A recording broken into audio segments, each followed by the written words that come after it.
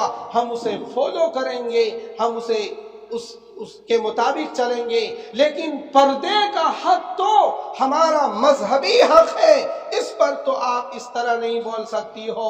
بہرحال اس نے فارم واپس کر دیا، لیکن پھر جن کے توسط سے وہ وہاں تک پہنچے تھے، وہاں ہماری ایک پارٹی چلتی ہے UDF کے نام سے، مولانا بدرالدین اجمل صاحب کی پارٹی، ان کے ایک MLA مولانا عطاء الرحمان، ان کو فون کیا تو انہوں نے پرنسپل سے بات کری اور پھر اس بچی کا ایڈمیشن ہوا۔ اس ایڈمیشن کے بعد پورے کالجز میں دلی سے 15 جوڑے نقاب اس کالج میں بھیجے گئے اور دوسری لڑکیوں نے بھی اسے فالو کیا۔ آپ کہتے ہو ہماری بچیاں بگڑ جائیں گی، ہم کیسے پڑھا پائیں گے؟ آپ ہمت کرو، اپنی بیٹی کے دل دماغ پر یہ اتارو، تیرا مقصد کیا ہے، تیرا فریضہ کیا ہے، تیری خاندانی روایتیں کیا ہیں۔ یہ جو واہی تباہی ماحول دکھ رہا ہے، یہ اچھے لوگوں کا ماحول نہیں دکھ رہا، یہ وہی لوگ ہیں جو ماحول کو برباد کرنے والے ہیں، یہ پڑھنے والے لوگ نہیں ہیں۔ کوئی IPS لڑکی یوں ہی برہنہ نہیں دکھ رہی اس مارکیٹ میں۔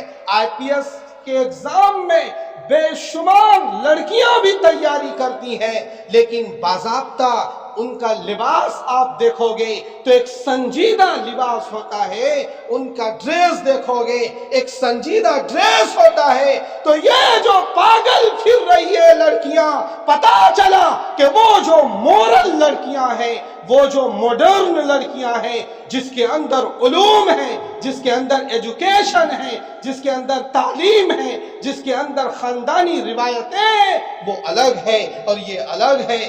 یہ وہ ہے جو سرکاری اسکولوں میں پڑھا کر، جنہیں ہم نے کوئی نگرانی نہیں دی، جنہیں ہم نے یوں ہی چھوڑ دیا آزادانہ طور پر، یوں ہی بیکار پھر رہی ہیں، ایسے کو ہم دیکھ کر ہم یہ فیصلہ کر لیتے ہیں کہ ہمیں کیسے ہم پڑھا سکتے ہیں، یہ تو بچی خراب ہو جائے گی، یہ ہو جائے گا، 70 طرح کے سوالات بننے لگتے ہیں۔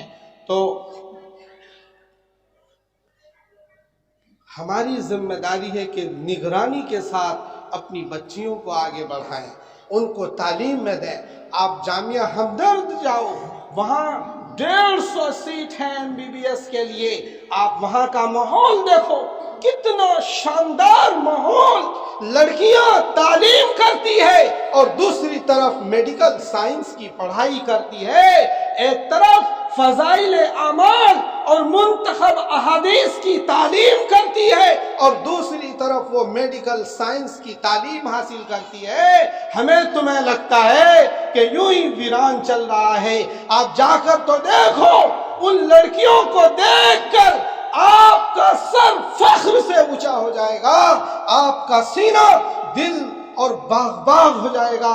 آپ انہیں ان کے کلچر کو تو دیکھو، کس طرح نقاب میں، کس طرح پردے میں رہ کر وہ میڈیکل سائنس کی بھی تعلیم حاصل کر رہی ہے، وہ ہمارے معاشرے میں آ کر، ہمارے سماج میں آ کر ہماری بہو بیٹیوں کی خدمت کریں گی، ان کے درد میں مداوا کریں گی اور ان کے ساتھ خدمت کا معاملہ کریں گی۔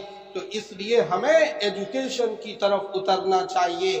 آپ کا فیوچر آپ کا مستقبل آپ کے بچوں کے ایجوکیشن میں چھپا ہوا ہے۔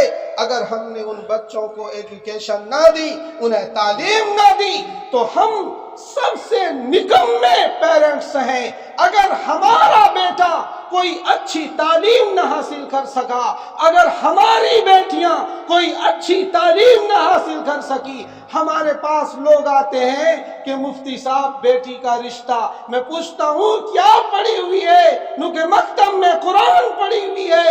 یہ بھی کوئی تعلیم ہے کیا؟ یہ تو آپ کی ذمہ داری ہے کہ آپ کا بچہ قرآن پڑھنے سیکھے، آپ کا بچہ کلمہ درود کو جانتا ہو، آپ کا بچہ کلمہ نماز کو جانتا ہو۔ یہ تو ایمانی فریضہ ہے، یہ کوئی ایجوکیشن کا کوئی بڑا سسٹم نہیں ہے۔ یہ سسٹم یا تو آپ عالمہ بناؤ، یا تو آپ عالم بناؤ، مفتی بناؤ، یا پھر اسکولنگ کراؤ، یہ ایجوکیشن کہلاتا ہے۔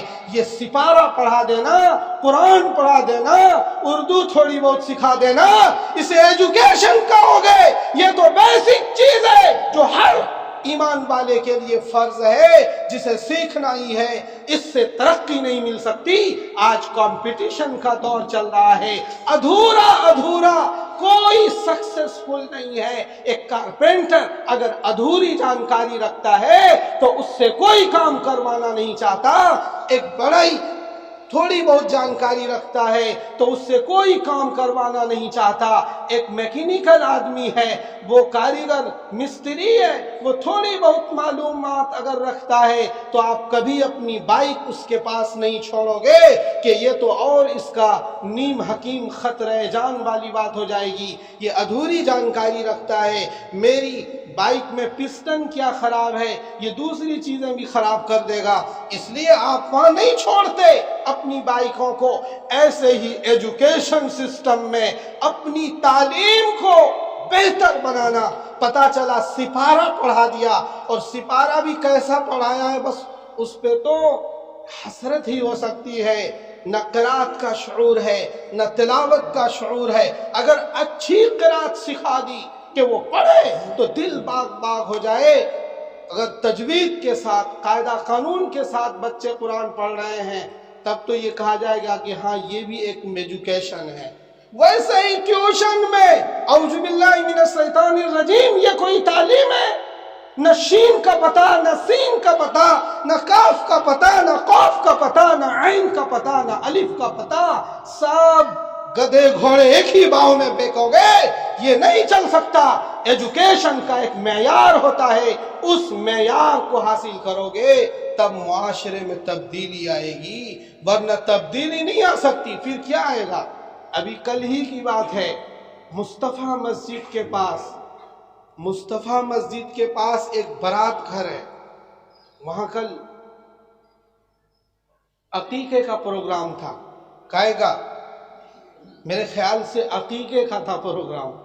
حافظ جی سر ہلا رہے تو شاید عقیقے کا ہی ہے۔ عقیقے کا پروگرام تھا۔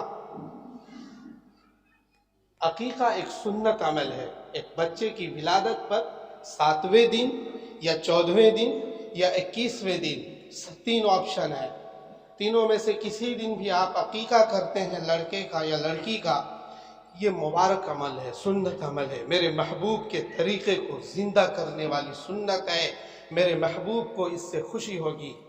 لیکن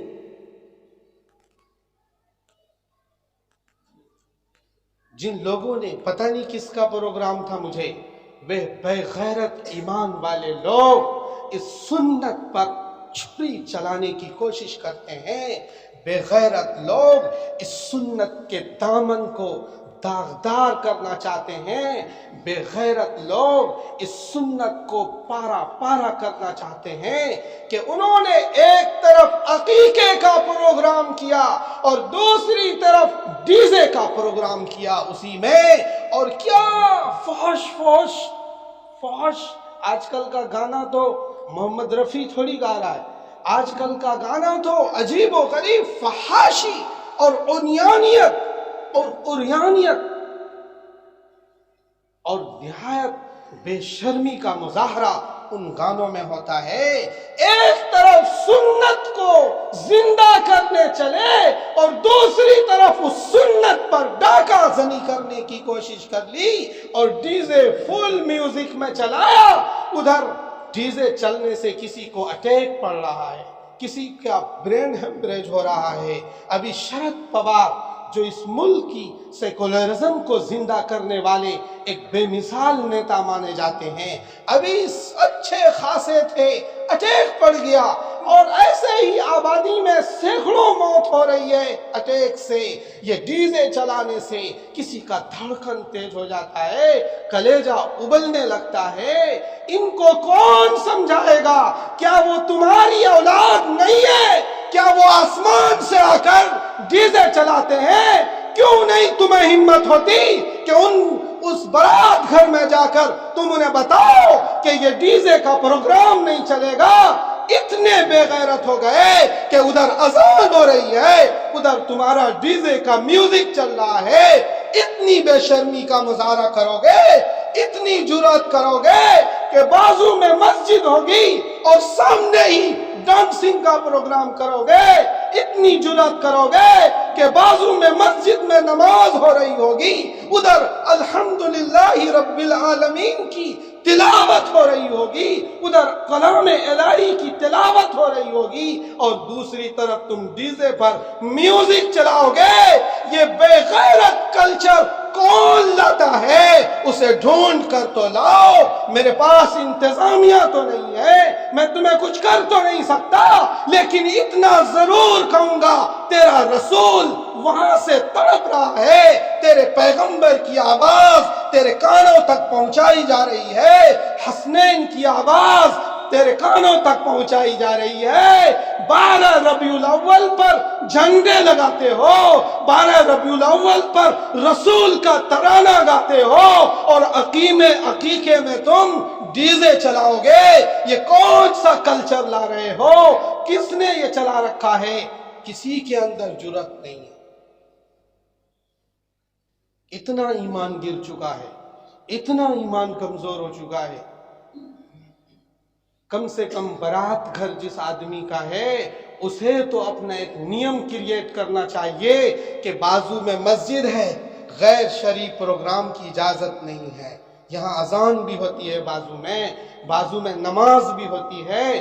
ہم تم ایسا پروگرام نہیں کر سکتے جو مسجد والوں کو پریشانی ہو، راہ گزر کو پریشانی ہو، چلنے والے کو پریشانی ہو، بوڑھے آدمی کو پریشانی ہو۔ بوڑھے آدمی سے پوچھو ان کی تکلیف کیا ہوتی ہے جب ان کے سامنے ڈیزے چلا دیا جاتا ہے۔ امریکہ کے جیل میں سب سے خطرناک جو سزا ہے وہ یہ ہے کہ اس کے کمرے میں میوزک چلا دیا جائے۔ سب سے خطرناک سزا جو اس کے مائنڈ پر اثر کرتا ہے، میوزک چلاتے ہیں وہ۔ سب سے خطرناک قسم کے مجرم اور قیدی کو اس کوٹھری میں ڈالا جاتا ہے جہاں ایک خاص قسم کے میوزک کا انتظام ہوتا ہے اور یہ سب سے خطرناک سزا مانا جاتا ہے وہاں کی عدالت میں۔ تو ایسے میں ہمارے بچے جب تربیت یافتہ نہیں ہوں گے تو باپ پڑا رہے گا اپنے بیڈ روم میں اور بیٹا ڈیزے لا کر تیار کھڑا ہوگا۔ جب باپ سے ہم بات کریں گے تو کہیں گے وہ کہ بیٹے نے بغیر پوچھے لے آیا تھا، اچھا سمجھا دیں گے۔ ہمارے بچے ہمارے سامنے آنکھ دکھائیں گے، ہم ان سے کچھ کہہ نہیں پائیں گے۔ یہ تربیت نہ ہونے کی وجہ سے ہوتی ہے، اس لیے ہمیں اپنے بچوں کی تربیت کرنی ہے۔ یہ ہمارے پاس پرچہ بھیجا ہے، دکھانا بھائی۔ اس میں اسی پروگرام کو لے کر جو عقیقہ پلس شیطانی کلچر، آپ کی کالونی میں ایک بارات گھر بنایا گیا جس میں آئے دن کوئی نہ کوئی پروگرام ہوتا رہتا ہے۔ پروگرام میں ساؤنڈ اس قدر تیز ہوتا ہے کہ آس پاس کے افراد، بزرگ، بچے، اسٹوڈنٹ، سروس پر جانے والے افراد، بیمار لوگ سخت پریشان ہوتے ہیں۔ یہاں تک کہ پاس کی مسجد مصطفیٰ میں بھی نمازیوں کو خلل پڑتا ہے۔ شمس الحسن خان روڈ پر سخت جام لگتا ہے۔ اس کے لیے ایک دستخطی مہم چلائی جا رہی ہے تاکہ بارات گھر کے مالک کو یہ دستخطی تحریر دی جا سکے اور اس ناگوار اور نامناسب عمل کو روکا جا سکے۔ اب ہم میں سے کتنے لوگ ہوں گے کہیں گے یار کیا چکر پڑنا دستخط کے، ہمیں کیا چکر پڑنا دستخط کے، کتنے لوگ یہ کہہ کے چلے جائیں گے، مطلب کسی چیز کی اہمیت ہی نہیں ہے۔ بہرحال آپ لوگ باشعور ہو، سمجھدار ہو، اللہ تعالیٰ نے آپ کو عقل و خرد عطا کیا ہے، ہمیں اس طرح منکرات کو روکنے کا سب سے ادنا درجہ کیا ہے کہ دل سے اسے برا سمجھیں، دل سے اسے برا سمجھیں، غلط مانیں، اور اگر ہمارے اندر صلاحیت ہے تو ہم انہیں ٹوکیں بھی۔ کوئی افلاطون تھوڑی ہے کالونی میں کہ اس کو ٹوک بھی نہیں سکتے ہم۔ غلط کوئی کر رہا ہو تو اتنا بڑا کوئی افلاطون تو ہے نہیں کہ ہمیں ذبح کر دے گا وہ۔ غلط کو غلط ہوتے ہوئے آپ کہو، آپ کے اندر یہ جرأت ہونی چاہیے، یہ جرأت آپ کے اندر۔ حضرت ایک واقعہ یاد آ گیا بہت شارٹ میں، حضرت عمر ابن خطاب رضی اللہ تعالی عنہ مسجد نبوی کے منبر پر کھڑے ہو کے تقریر کر رہے تھے، تو حضرت نے جو لباس پہن رکھا تھا، وہ لباس کا جو کپڑا تھا، وہ کپڑا ایک جنگ سے مال غنیمت کے طور پر حاصل ہوا تھا، اور مال غنیمت میں جو وہ کپڑا تقسیم ہوا تھا وہ ایک فوجی کے حصے میں اتنا نہیں تھا کہ پورا کرتا بن جاوے۔ تو حضرت سامنے بیٹھے ہوئے تھے حضرت سلمان فارسی رضی اللہ تعالیٰ عنہ۔ کون بیٹھے ہوئے تھے؟ اس کو غور سے سننا، بہت قیمتی بات ہے۔ سامنے بیٹھے ہوئے تھے کون؟ حضرت سلمان فارسی رضی اللہ تعالیٰ عنہ۔ حضرت سلمان فارسی نے کہا کہ آپ کی بات بعد میں سنیں گے، پہلے یہ بتاؤ کہ یہ کرتا آپ نے کہاں سے لایا؟ یہ جو کپڑا ہے یہ تو فلاں جنگ سے غنیمت میں حاصل ہوا تھا، اور آپ کے حصے میں تو اتنا ہی ہونا چاہیے جتنا ہمارے حصے میں، ہمارا کپڑا تو بن نہیں پایا، آپ کا کیسے بن گیا؟ اس کا مطلب ہے کہیں کچھ چکر ہے، کہیں کچھ خردبر کا معاملہ ہے۔ سب لوگ حیرت میں۔ ایک امیر المومنین جس نے 22 لاکھ مربع میل پر اسلام کا پرچم لہرایا، اسے کون کانٹر کر رہا ہے؟ انہی کا ایک ساتھی اس مسجد میں حضرت سلمان فارسی رضی اللہ تعالی عنہ، ان کی جرأت کو سلام ہے، ان کی جرأت کو سلام ہے۔ انہوں نے کانٹر کیا۔ حضرت عمر رضی اللہ عنہ کوئی ویسے معمولی آدمی تو تھے نہیں، حضرت عمر رضی اللہ عنہ نے فرمایا کہ اس کا جواب میرا بیٹا عبداللہ ابن عمر دے گا۔ چنانچہ عبداللہ ابن عمر کھڑے ہوئے اور یہ کہا کہ جس جنگ سے یہ کپڑا حاصل ہوا ہے اس جنگ میں میرا باپ بھی شریک تھا اور میں خود عبداللہ شریک تھا، اور ہم دونوں کے حصے میں یہ کپڑا آیا تھا، دونوں کا ملا کر ابو جان کا ایک کرتا سلوا دیا گیا ہے۔ یہ جرأت تھی لوگوں کی۔ ہم جرأت کہاں کرتے ہیں؟ مسجد میں آ کر سب کی جرأت بالکل آسمان پر چلی جاتی ہے۔ مسجدوں میں سب سے بڑی جرأت دکھتی ہے لوگوں کی۔ ایمان والے کی جرأت دیکھنی ہو تو مسجد میں دیکھ لو، باہر نہیں۔ کوئی غلط کر رہا اسے ٹوکیں گے نہیں، ٹوکنے کی عادت بناؤ۔ معاشرے میں صلاح نیت ہماری اچھی ہو، کسی کو ذلیل کرنے کے لیے نہیں، کسی کو رسوا کرنے کے لیے نہیں۔ ذلیل کرنا یہ تو بدترین سود ہے، کسی ایمان والے کو ذلیل کرنا یہ کیا ہے؟ سب سے بدترین سود ہے، اس لیے ذلیل کرنے کی نیت سے نہیں۔ بہرحال ہمیں معاشرے میں بگاڑ کو روکنے کی کوشش کرنی چاہیے، اور اپنے جوانوں کو، جوان جتنے ہماری بات سن رہے ہیں، میں ان سے گزارش کروں گا کہ جمعے کے دن ذرا پہلے آؤ۔ جمعے کے دن سارے جوان، میں بوڑھے کو تقریر نہیں سناتا، وہ تو خود ہی سن لیتے ہیں۔ یہ کیا بیچارے بوڑھے آدمی کیا وہ تو قبر کی تیاری کر ہی رہے ہیں۔ ہمیں کس کو سیٹ کرنا ہے، کس کو آگے بڑھانا ہے؟ جوانوں کو۔ میری ہر گفتگو کا مقصد جوان ہے، میرا ٹارگیٹ جوان ہے، میرا فیوچر مستقبل جوان ہے، اس لیے جوانوں کو ذرا پہلے آنا چاہیے۔ بچے بھی جو 8 سال سے اوپر کے ہیں انہیں پہلے آ کر آگے جگہ لو، آپ کے لیے بات ہوگی، آپ کو موٹیویٹ کیا جائے گا، آپ کو آگے بڑھانے کے ہر راستے کی طرف آپ کی رہنمائی کی جائے گی۔ اللہ تعالی عمل کی توفیق نصیب فرمائے۔ نماز کے بعد دستخط کر کے جانا بھائی۔